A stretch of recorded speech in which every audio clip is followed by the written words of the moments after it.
Fairy, please. Boom flicks in Octane. He's playing Batmobile today, I believe. This is Fairy Peak in the Batmobile. And this is Kanta in the Octane. Alright, here we go. So, KantaJ, he had a stream debut recently versus Sebadam. It was a money match for about $130. And he did... I know it's a bug, yeah. And he did drop, I think, 3-1. I should remember, but my memory's getting pretty bad in my old age. But yeah, I said, hey, do you want to crack at the world #1? Do you want to give it a bash? And he said that he was down. Just straight away, he was like, oh yeah, sure. So this is going to be very interesting. Countrymen going up against each other. The classic Octane versus Batmobile matchup. Fairy Peak, though, recently retook rank 1 in 1v1. Just the other day, I believe. This is an interesting position to be defending from Fairy Peak. I'm not sure if that was well thought through. It worked out. Looked a bit dodgy, though, for a while. And the shot is not going to threaten Kanta. He saved up a little bit of boost here. Fairy Peak using an awful lot to try and get this rebound. Hits it! And he's got it over the top of Kanta, who's floundering. Oh dear, oh dear. Fairy Peak decided to follow this, and I believe that put Kanta off. He did not expect Fairy Peak to be there. Taking another touch. In your video about ranking up, you'd say half flipping before fast aerialing. I would disagree. I think fast aerialing is going to make a much bigger difference to your game. I'm not saying that learning how to half flip is more difficult than learning how to fast aerial. That was just, my best advice. If you want to rank up from silver to gold and you learn how to fast aerial, you're going to win games just because of that alone. There's a good fast aerial from Kanta, beating him Fairy Peak to the ball. But of course, as does tend to happen, if you're only just beating someone to the ball, you're going to get bumped out of the way immediately afterwards. An air roll shot from Fairy to go 2-0 up. And that's a really bad sign for Kanta. If Fairy Peak's playing well, does it matter who's across the other side of the pitch from him? Does it really matter? Can anyone stop this man? I don't know if anyone can stop him if he's playing well. And he is certainly looking to be playing quite well today. The shooting is on point. Kickoff's on point. 3-0 in just over a minute. And I can tell you for a fact these guys have never played against each other before. That's a very good kickoff by Fairy Peak. Johnny, in Diamond's chat, how am I supposed to infield pass when my teammates don't know how to position? You just need to look out for the opportunity. It's not going to happen every game. It's not going to happen sometimes for multiple games in a row. But Diamond is sort of the rank where you start getting opportunities to pass to teammates. The pass that I did highlight in that video as the one that you really want to go for is actually the counter-attack pass. That's one that you can do a lot in that range. Oh, Kanta could have been on the board there.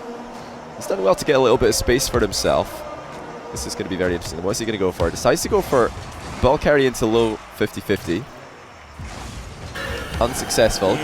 Decent long shot. Fairy Peak equal to it. Kanta with good bit of pressure here, and it's going to actually materialize in a goal. Well played. Good patience here by KantaJ. He waited and waited and waited, and eventually Fairy Peak could not keep him at bay any longer. Mr. Doogie, thanks for the tier 1 sub. Welcome to the stream, man. I do appreciate that. Gotta remember, one of Fairy Peak's goals was a kickoff here, and yeah, without that we would be tied up. So Kanta really turning this one around, starting to cause Fairy Peak some problems. Again, these are not bad saves by Fairy Peak, but Kanta's able to recover, get into position, and fire another shot before Fairy Peak is really ready to save a second one. Impressive stuff by the underdog. Fake challenge. It's going to get Fairy Peak to bite, but really doesn't matter that much because Fairy Peak's popped that so high that he can easily follow up after this quick recovery. This is something I would advise you guys to do in your own games. If you're not sure whether or not your opponent is challenging you, if you're deep in your own half, way too far away to shoot or flick the ball into their net, just do that. Just pop it really high, and then maybe the other player won't be able to beat you to the ball, even though you're essentially passing it into a zone that they can contest. Another 50-50 by Kanta. This one working out a little bit better, but he's not in range to get a bump on Fairy Peak. He's playing very consistent pressure though, not rushing himself, waiting for his opportunity. Fairy Peak's way out of net, somehow gets back into goal, but only enough to save one shot. And this is happening pretty consistently this match, where Fairy Peak gets one save and then KantaJ is able to recover before he does and put the ball into the net before Fairy Peak can contest the second shot. Still 1 goal in this. Very interesting game. And I will say a game that KantaJ must win in order to stay toe-to-toe with Fairy as the series goes on. Because we've seen what this guy can do to even the best players in the world recently against Ocelon. He was able to win 3-0, despite the fact that those guys are very close in rank. I think Fairy Peak is ranked 1 and 5, and Ocelon is ranked 6 at the moment. Fairy Peak is proud owner of multiple accounts in multiple leaderboard top 10s. And there's the biggest misplay of the match so far from Kanta. Just lets his guard down. He's just staring right at the boost there, thinking, please Fairy, don't shoot. Please take a touch. Please let me get that boost and then run back to my goal. Fairy Peak is never going to give you that luxury in a 1v1 heads up. Another time though. Oh, this time Fairy does get the double save. It looked like he might not be able to get the double save. It has been the story of the of the game in KantaJ's offense. Will I be streaming only Rocket League today? Who knows, to be honest. Who knows? Another not great clear by Fairy. That's probably the one thing he could do better this game, is when he is getting these saves, he needs to try and get the ball into a little bit more of a safe location perhaps. Give himself more time to restock on boost, recover in position. Second flick in a row though for Kanta. That's missed, but somehow Fairy's missed the ball completely. I wasn't even looking at Fairy Peak here. I just assumed that he was going to get this without any problems. Oh, he didn't realize how fast the ball was going. The ball really did come back off that wall pretty quickly. No doubt if Fairy anticipated that, he would have turned around and just collected it, going in the other direction. Still though, up by 2. 1 minute 20 remaining. Fairy Peak putting pressure on the new boy. And again, another fake challenge. It's not going to work out for Kanta. Fairy Peak spacing him very, very well here. Keeping him at bay. Just the softest of touches and keeping it to Kanta's bad side as well. By taking the ball away from the wall there, Kanta wasn't able to use the wall. Fairy taking the ball away from the wall took away any option for Kanta to get up on that wall and side flip to clear. That's really important to note. Fairy Peak playing this very smart in the closing stages, not giving Kanta any opportunities to counter attack, and he's doubled his opponent's score. That might be too much for the underdog to fight back from. He has not played a terrible game, besides a couple of flicks going badly, and a couple of there was the boost grab that was a bad move. But, a couple of missed flicks, 1 boost grab at the wrong time. Not too bad from Kanta. Of course, if you're going to beat Fairy Peak, you're not allowed any mistakes really. There's been very few players in the world who have made multiple mistakes and been able to beat this guy heads up, especially these days. The days of Fairy Peak getting swept by Cuxer are just a distant memory at this point. A distant memory. And of course, if anybody does remember that match, that was Fairy Peak's second ever show match on stream. Good day. Good day, mate. Sorry. Keep up the great work, mate. Oh, thanks, Reg. Thanks for the 19 months. Still all the months that you could have been subscribed for. Welcome back, man. And notice Fairy Peak's still opting for that same strategy. It didn't work this time, but 1 soft touch and a pop using the Batmobile, the big long hitbox of the Batmobile to flick it. He's trying to get a big flick, a high flick I should say. That time it did not work.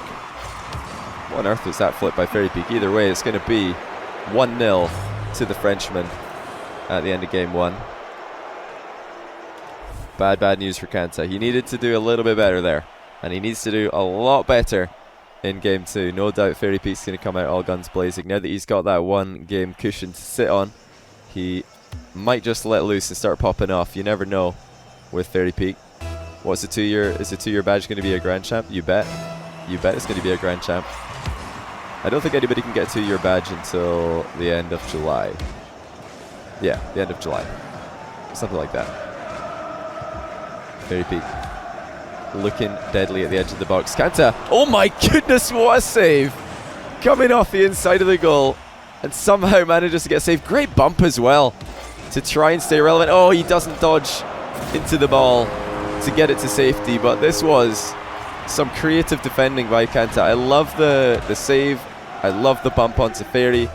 It just it all fell to pieces when he didn't manage to backflip there to get the ball into the corner. What was that? I don't actually know. Did Kanta jump into the crossbar and then come back down to save it? I'm gonna actually save this replay. I want to see that later. That was a crazy save. DreamHack Casters claimed JNaps is the best player in the world. Do you agree? At the moment, I would agree. Yeah, I think in 3v3, yes. In 3v3, yes. Like best Rocket League player overall, Fairy Peak still, because he's like so good in every single matchup. JNaps far, I'd say a significant bit worse at 1v1, and maybe a little bit worse at 2v2.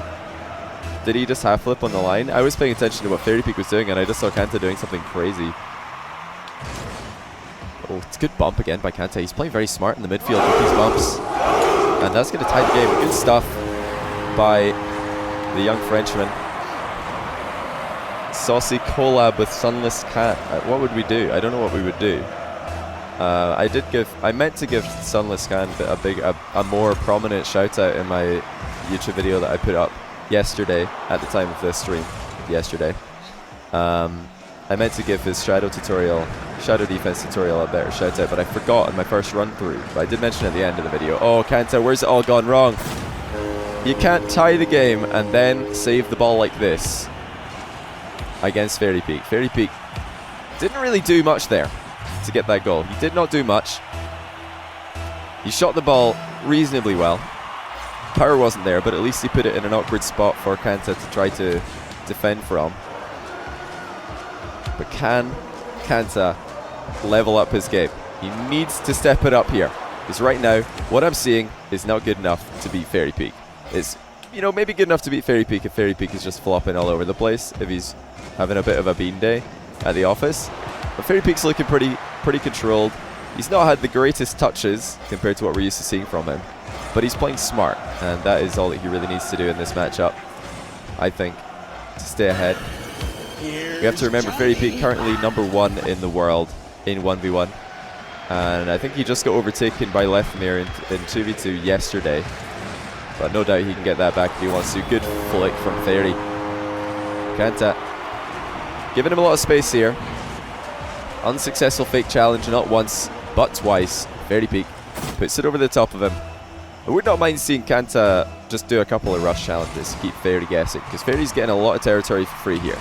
He's just walking the ball up the field, and Kanta's backing off, and then eventually it's up to Fairy Peak to either score or hit the crossbar or shoot badly. Like, it's really, all of the cards are currently in Fairy Peak's, they're in his hand. Kanta needs to try and get some back for himself. Maybe a dum-dum challenge is the way to do that, for lack of a better word. Just throw in a dum-dum challenge. Just hold boost and drive into the ball and front flip. That's how you do a dum-dum challenge. Your opponent looks at you and he thinks, nah, you're not gonna keep going. You're definitely gonna turn right here. And then you don't. You just keep going. There's another late challenge by Kanta. Again, not successful. He's posturing on the wall here, trying to intercept Fairy Peak, hoping Fairy Peak's just gonna take the ball up the wall, but Fairy's not really gonna do that in 1v1. I've rarely seen Fairy Peak go for off the wall air dribbles and things like that. Good shot from Kanta. It's gonna make it a 1-goal game again. Don't know anything else watching DreamHack. I don't know about anyone else, but really? watching Dignitas play at DreamHack made me want to commit suicide. Kapaloo. Yeah, definitely Cap. I thought Dignitas were great. I was very impressed by Dignitas at DreamHack. Dignitas, for anybody who doesn't know, recently acquired it was 2/3 of the roster that used to be called Fibion and Turtle.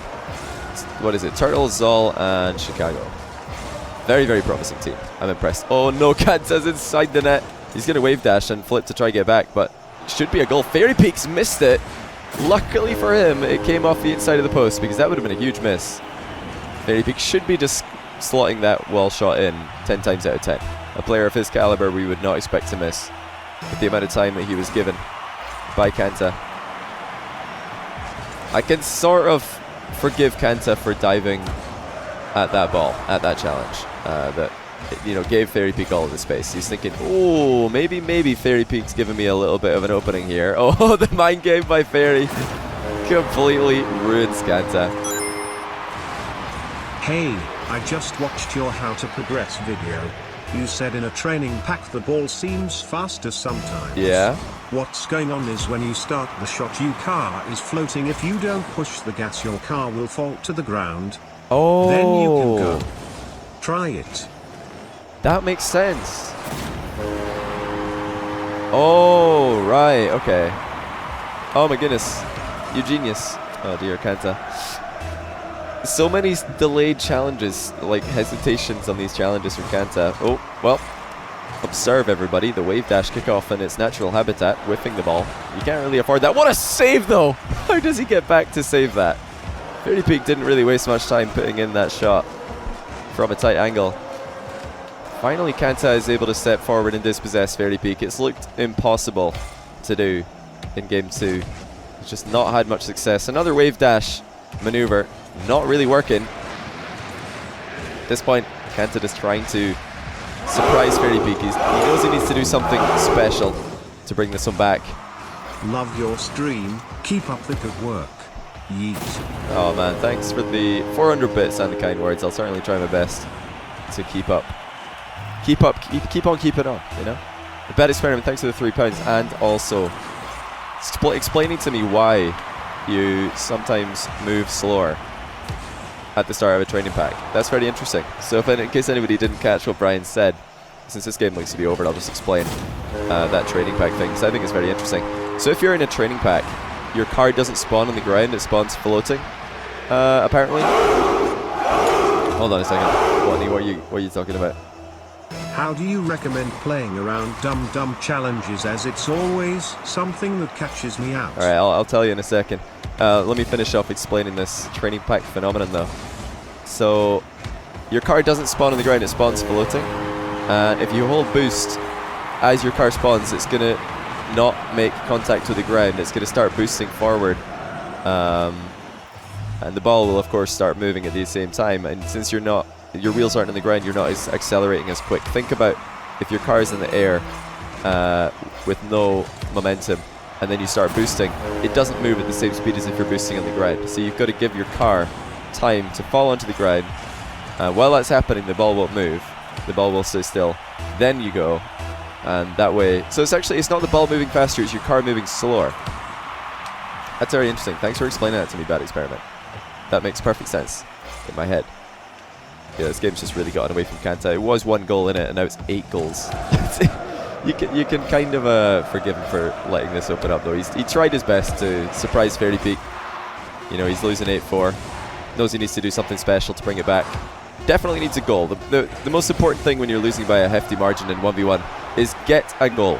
Get some goal. Even like just going all in and scoring the opponent's net, or you know, if it doesn't work, they score in your net. At least then you've got a kickoff, because it's better to have a volatile state in the game than a more controlled state where they're just running rings around you, running the ball around the field.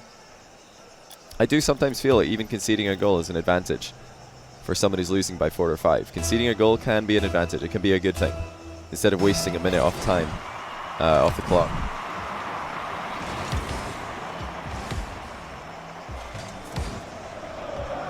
Alright, game 3. Reverse sweep needed by KantaJ if he's going to come back here. Main things that he needs to do better is more confidence in challenges, more consistency with flicks, and maybe needs to start mixing up his kickoff a little bit, because Fairy Peak has been winning that as well. Your content to death, man. Oh, did you get a fancy new bit badge? Andrello, thanks for the 1,000 bits, man. You're way too kind. I appreciate that. Before we get too deep into this match, I will explain very quickly. How do you counter somebody who's doing dumb challenges?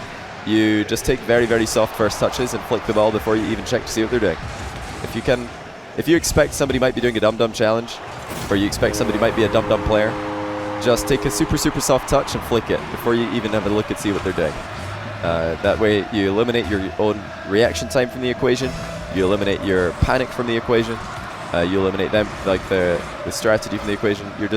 You're going to preempt all of those things by taking a soft touch and flicking it. Just flick it high. Because then at least if they don't do a dum-dum challenge, if they turn around and try to make an interception, the ball's really high, so it's not going to be easy for them to do. Fairy Peak did it in Game 1 actually, quite a lot. So if you want to check somebody doing it, go back and look at Fairy Peak Game 1. But hey, if you want to see somebody just look at dominating and about to take a 3-0, look at Fairy Peak Game 3. Good bump off the wall by Fairy. Kanta tried to half flip to recover, but it just wasn't meant to be. See Swifty, glad to hear that you enjoyed the video. Very glad to hear it. Why doesn't Marky Duda not feature in show matches anytime soon? Marky's just doing his own thing right now. He's trying to get back into shape, you know. He's very much focusing on 3v3. Wants to give a real crack at the next season of RLCS. A lot of people doubt that guy. A lot of people have given up on him, say he's washed up. But he's still a very good player. And he's a great team captain. So no doubt, I'm sure he can come back. Good volley by Kanta to take Fairy Peak out of the game. This is always going to be a really tough save by Fairy. In fact, I like what Fairy did there. That was smart by Fairy Peak. He had literally one boost, so he made the best of it. He knows he's never going to get a save on a good half volley if he backs off and tries to shadow with one boost, so why not just stick a challenge in and hope for the best. Very smart. More bumps by Fairy Peak in the midfield. Both these guys have played the bump game pretty well, I would say. I've been impressed by Kanta's defensive bumps, and I've been impressed by Fairy Peak's offensive bumps. They're of course very similar in technique, but different application. Kanta, I think even in Game 2 it was, tied the game with a defensive bump. He just saw Fairy Peak about to shoot, bumped him way off to the side. If he could time that, oh, speaking of offensive bumps and demos, Fairy Peak with an annihilation there of his opponent. That angle shot not going to work.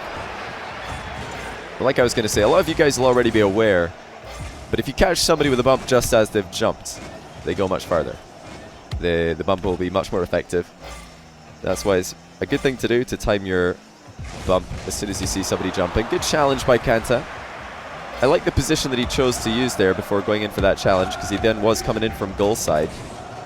He had lots of plenty of time to, you know, close the distance and then flip directly through the ball. And if you notice, the angle he came from was covered in the goal, so if Fairy Peak had shot, the ball might just have hit Kanta on the way. Flick's still not looking good. I would prefer if Kanta would just stop trying to flick and go for shots, because I'm you know, always an advocate. Oh my goodness, what a shot by Fairy. I'm always an advocate for, you know, mixing up shots and expanding your, showing off your offensive repertoire in a series, because it is a series. It's not a best of one, it's a best of 5, so you can, you know, try and mix it up, try and surprise your opponent. But the thing is, Kanta's shots have been so much better than his flicks. It might be time to just say, okay, maybe sometimes, maybe other days I'm going to be scoring flicks, but today doesn't seem to be that day. And my shots, on the other hand, they're causing Fairy Peak problems. Like that shot right there, perfect, confident, high shot, fast shot, right underneath the crossbar. Fairy Peak's never going to save that, because it's directly over his head. Kanta, he's using air roll very well in his shooting as well. Look at the dunk by this man. Holy cow. That is a man's move by Kanta. He's vastly the underdog in terms of boost. And he decides to step into the orange 6-yard box. Dunks Fairy Peak on his own goal line. It's an extremely aggressive maneuver. He's doing it again. More aggression by Kanta, and he's caught Fairy Peak off guard a second time by sticking around with low boost. Did Fairy even know he was here? At no point during this entire play did Fairy Peak check to see what was happening behind him. I'm sure he would have heard him, but Fairy Peak's got to be a little bit more careful. These corner plays are not giving him free possession as easily as they were earlier in the series. He's now have to really work for this. Work for it he will, though. So he ties the game yet again. Oh, Kanta just needed to stay with this one.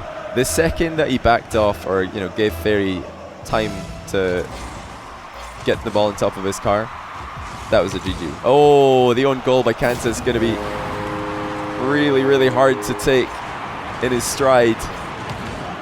Fairy Peak again, just so solid on the kickoff, and he spots the option to force the own goal. Very smart by Fairy Peak. Kanta, you've got to feel bad for him. Just after he takes the lead, he's got two very low boost plays in his own half, and both of them go wrong. Big chance though on the half volley. Nails it straight down the middle. Shooting continues to be impressive for this man. And hey, 1 minute 6 seconds remaining. Tie game. It's all to play for. I want to see a mix-up on the kickoff though. He's not changing it up enough. He's going for the same kickoff every single time. This time it does actually work. Let's have a game of Guess Who. I'm a boosted / carried champ with a big nose. Self-criticism never happens. Dr. Disrespect Live. I like Answers that. in chat. Right, thanks for choosing V's as the spam so we don't have to have this continuing right up until the end of the game. Dr. Disrespect Live. Wait, speaking of Dr. Disrespect Live, when is his comeback stream? It must be soon. I heard it was going to be the start of February in that little, what do you call it? Video he put out on Twitter. I definitely want to see that. I don't think he'll get as many views as Tyler 1 did on his comeback stream, but I think six-figure viewers, definitely. Six-figure viewers, definitely. For Dr. Disrespect. Alright, 6L, 35 seconds. February 5th, so 4 days. It's pretty close. What day is it today? Thursday? Friday, Saturday? Tuesday? Monday? I can't count. Kanta, big opportunity here. Final 30 seconds, goes low. Fairy Peak has done enough for the time being. But we've seen Kanta have success from this position before. He's going for some more consistent pressure. Fairy Peak way off at the edge of the box. That's very interesting to me. Fairy Peak is choosing to defend from that position. Sort of making it hard for Kanta to even see him coming. I've never seen anybody do that in 1v1 in Rocket League before. Just backing off to the edge of their box instead of staying on the goal line. Very rare stuff. Dribbling challenge for Kanta. He can keep this up. Gets it over Fairy. This is 0-second play. Fairy's out of the game. Kanta versus the open net. Puts it in. And we are going to go to game 4. What a play by Kanta. On 0 seconds. Grabs the boost. Knows he can beat Fairy to the ball. And he gets rewarded with a game 4. Well played. Very, very well played. To stay calm, stay composed when the chance finally arrived. And I think that might be the second time that he's taken the lead in this entire series. He took the lead at 5-4, immediately lost it, gets the lead again in overtime, or in 0-second time, I should say. Alright, Kanta's gonna, or Fairy, yeah, they're both gonna hop in and out. Oh, did Fairy Peak just steal orange team? Kanta was in the orange team. Hops back out, no doubt, so he can jump back in and extend the start of the match from happening. And then Fairy Peak sniped the orange team from him. How dare he? That is cheeky. Oh. Almost a cheeky shot as well to get things started. Is that going to enrage Fairy Peak? Or is it going to be exactly what Kanta needed to get back into this? Thank you for being such a great content creator, and I look forward to where 2018 takes your content. Hey, thanks, wigwam, wigwam, wigwam. Thanks for the wigwams. That's a great flick, by the way, by Fairy Peak. Very good flick. Placing it at that top corner that he did made it almost impossible for Kanta to get a good clear. Kanta almost did, to be honest. He nearly got a good enough clear. If the ball had just been another ball width to the side, it would have worked. Kanta off the inside of the crossbar. We saw him do this earlier. And hey, almost gets into the play. Can he get this save? It's going to be so tough. Fairy Peak beats him to it. We've seen Kanta do this a couple of times. He's driving up into the crossbar, threatening a dive bomb save. It worked earlier, didn't work this time. I like that though. Been seeing Squishy do that a lot recently. It's pretty cool. Pretty cool. I wonder if anybody will ever get good enough at that it becomes viable. Because the thing with Rocket League is right now that's a low percentage play. Defending from the underside of your crossbar. Low percentage. Under no stretch of the imagination is it reliable. But if somebody gets really good at it, it becomes viable. It's like ceiling shots, air dribbles, all these things that used to be incredibly high risk. Once players get better at it, once they get more consistent with those sorts of moves, it becomes viable. So I'm really excited to see that develop. No doubt by the end of 2018, everybody's going to be defending off the inside of the crossbar. Who I think will be the most successful player and team in 2018. That's really interesting. I mean, I could see Justin having the best 2018 relative to his 2017. His 2017, I mean, he got from RLRS to RLCS, which is good, but I think he could definitely just straight up win an RLCS LAN, so that would be a pretty big year to do, or a pretty big improvement. So I'll say Justin and NRG. isn't an answer to that question. More consistent pressure coming out from KantaJ. He's backed off a fair bit. Knows he has a boost advantage though and closes the distance. Fairypeak has done well to stay with this one. Not just stay with it, but actually outmaneuvers KantaJ and gets an open net. Oh my goodness. Kiz with every single variation of the boy number tiles. That is impressive. I don't think I've ever seen that happen before. All three of them in separate lines. How on earth have you managed that? These guys, have you ever seen a 1v1 match where the players are holding hands as much as KantaJ and Fairypeak are? They're really very, very nice to each other in that regard. Oh no, KantaJ. He's losing the games of chess every single time. Is Fairypeak going to try and slow this down? No, he's just going to try and put it in quick. Fairypeak is so good at the hand-holding maneuvers. Whenever they're side by side driving somewhere, Fairypeak comes out on top. He's able to identify when to stop holding hands better than KantaJ. Pretty consistently. Oh, KantaJ's early turn here. Has he got the shot power? I'm not sure about it. Actually would have made it in time. It's a tough shot to hit with 11 boost. Had to turn on a penny. That's right. He had to turn on a 10-pence piece. Not a dime. A 10-pence piece. It's more valuable. Still. At least in the start of 2018 it is. 1-4 is the score.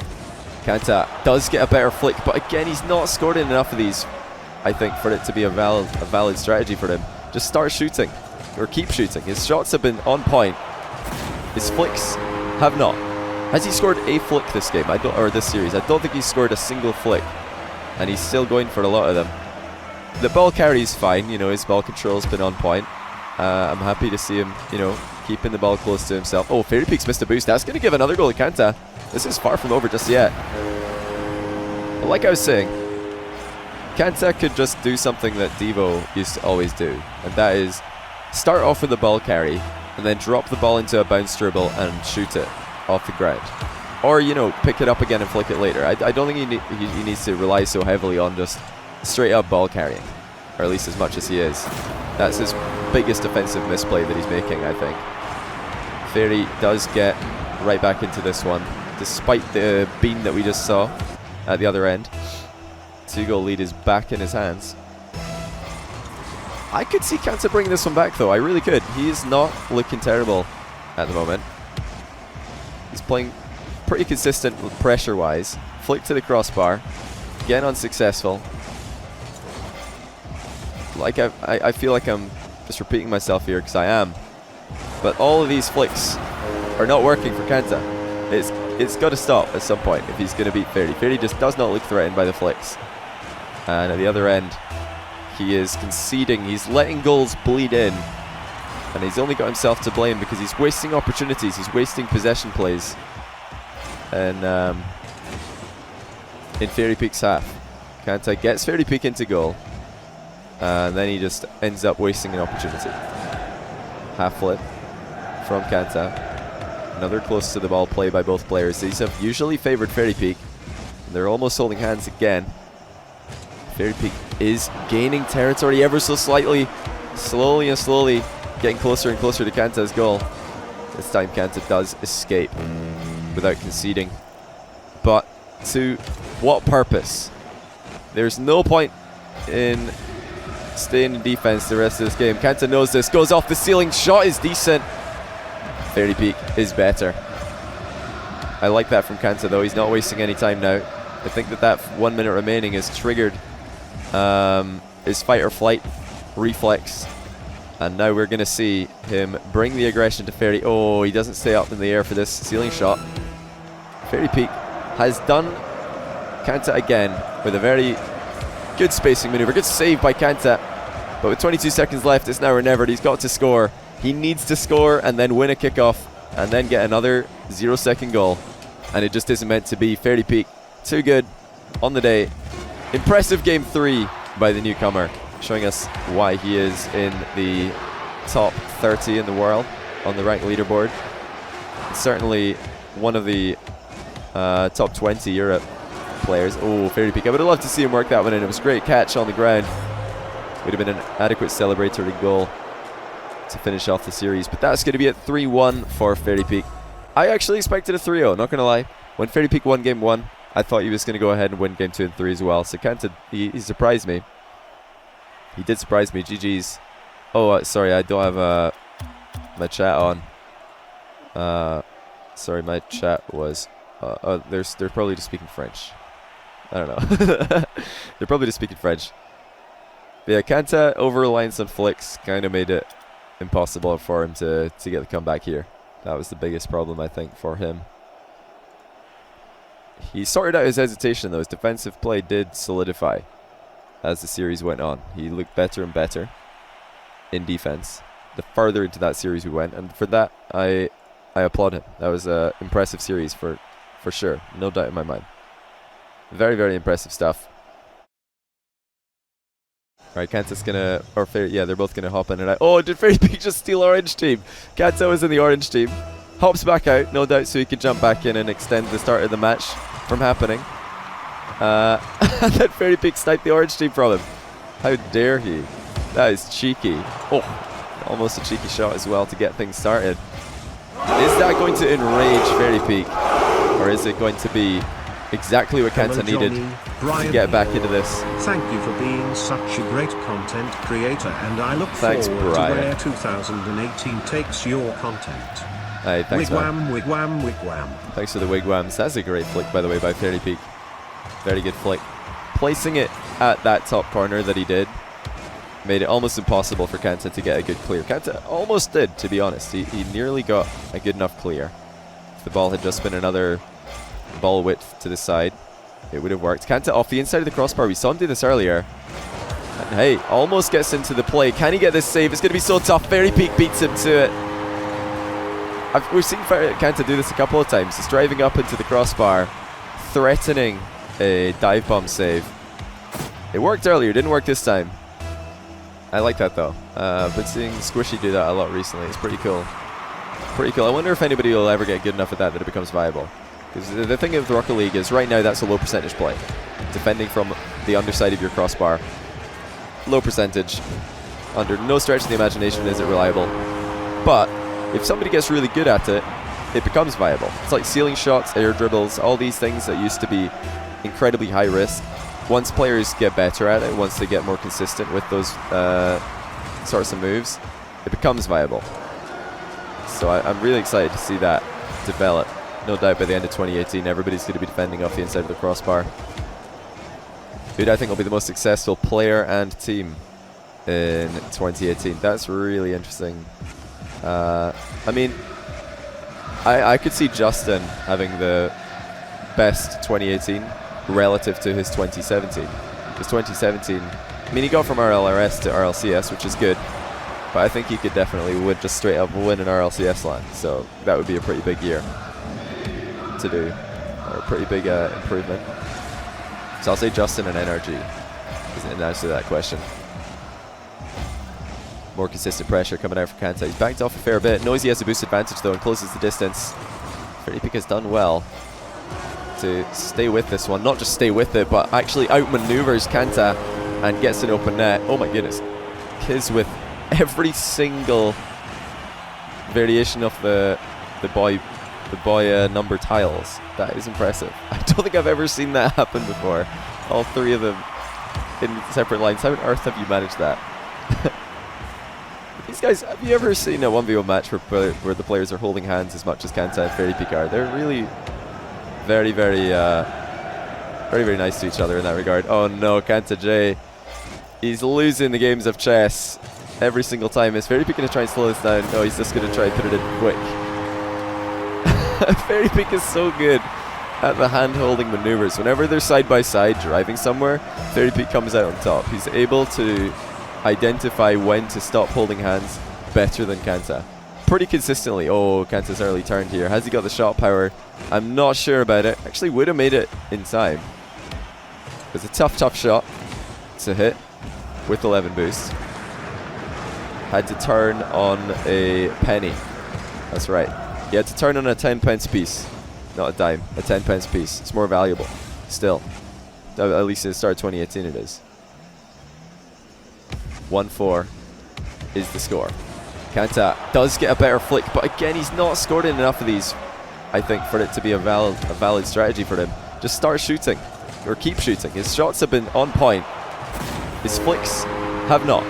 Has he scored a flick this game? Or this series? I don't think he's scored a single flick, and he's still going for a lot of them. The ball carry is fine. You know, his ball control's been on point. I'm happy to see him, you know, keeping the ball close to himself. Oh, Fairy Peak's missed a boost. That's going to give another goal to Kanta. This is far from over just yet. But like I was saying, Kanta could just do something that Devo used to always do, and that is start off with the ball carry and then drop the ball into a bounce dribble and shoot it off the ground. Or, you know, pick it up again and flick it later. I don't think he needs to rely so heavily on just straight up ball carrying, or at least as much as he is. That's his biggest offensive misplay that he's making, I think. Fairy does get right back into this one, despite the beam that we just saw at the other end. 2-goal lead is back in his hands. I could see Kanta bringing this one back, though. I really could. He is not looking terrible at the moment. He's playing pretty consistent pressure-wise. Flick to the crossbar. Again unsuccessful. Like I feel like I'm just repeating myself here, because I am. But all of these flicks are not working for Kanta. It's got to stop at some point if he's going to beat Fairy. Fairy just does not look threatened by the flicks. And at the other end, he is conceding. He's letting goals bleed in. And he's only got himself to blame because he's wasting opportunities. He's wasting possession plays. And in Fairy Peak's half, Kanta gets Fairy Peak into goal. And then he just ends up wasting an opportunity. Half flip from Kanta. Another close to the ball play by both players. These have usually favoured Fairy Peak. They're almost holding hands again. Fairy Peak is gaining territory ever so slightly. Slowly and slowly getting closer and closer to Kanta's goal. This time Kanta does escape without conceding. But to what purpose? There's no point in staying in defense the rest of this game. Kanta knows this. Goes off the ceiling. Shot is decent. Fairy Peak is better. I like that from Kanta, though. He's not wasting any time now. I think that 1 minute remaining has triggered his fight or flight reflex. And now we're going to see him bring the aggression to Fairy. Oh, he doesn't stay up in the air for this ceiling shot. Fairy Peak has done Kanta again with a very good spacing maneuver. Good save by Kanta. But with 22 seconds left, it's now or never. He's got to score. He needs to score and then win a kickoff and then get another 0-second goal. And it just isn't meant to be. Fairy Peak, too good on the day. Impressive game 3 by the newcomer, showing us why he is in the top 30 in the world on the rank leaderboard. Certainly one of the top 20 Europe players. Oh, Fairy Peak. I would have loved to see him work that one in. It was a great catch on the ground. Would have been an adequate celebratory goal to finish off the series. But that's going to be at 3-1 for Fairy Peak.